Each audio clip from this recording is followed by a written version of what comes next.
Here, Jasper County cover crop guy, and I'm here with two guests, and we're going to talk about interseeding. And by what I mean by that is specifically seeding cover crop into corn at the V5, V7 stage. So, Lauren, you're from Iowa, and Woody here, we're from Ontario, so two very different regions, two different cropping systems. Lauren, why don't you share a little bit what you're doing with interseeding and what you found?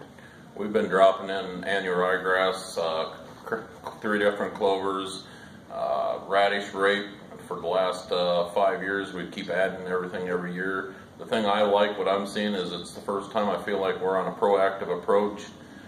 We're not throwing band-aids, we're actually trying to solve the problem and create nitrogen.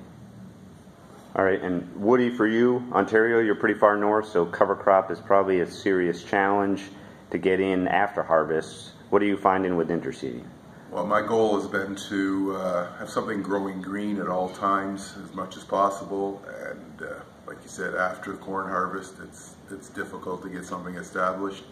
So it was one of the best windows of opportunity was to interseed at V5. All right, thank you, gentlemen. And what are you planning to do in this spring different with interseeding? You're gonna do more acres, less acres? What's your plan, Lauren, in Iowa?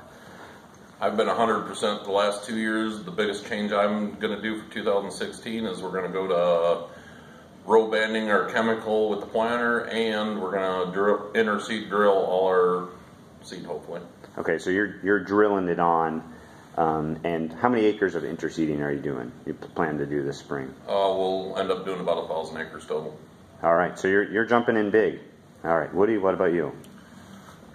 So far, I've been very shallow incorporation method of seeding.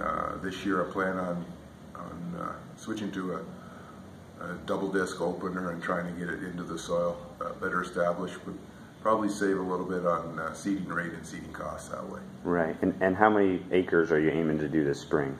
Not a large farmer, so hope to get everything that I have full control over seeded, and that's probably going to be about 100 acres.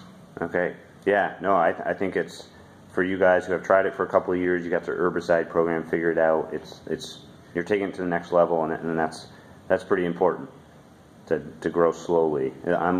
Is there one thing you'd recommend to farmers if they're going to try interseeding? What should they do that you did maybe wrong, or how can we kind of solve this?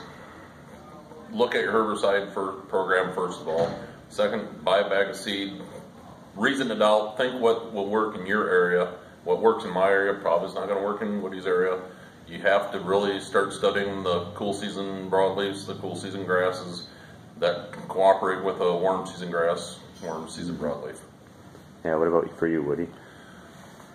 I would suggest that, like Lauren says, start small, start with one bag, and understand the cover crop you're growing, know how you're going to deal with it, know how you're going to terminate it, know how it's going to react in the spring, so you don't get a surprise when you show up with the planter. Right. All right, thanks a lot, guys. Dan Perkins, cover crop guy, talking about interseeding and making it work across different countries and different regions. Thanks a lot, guys.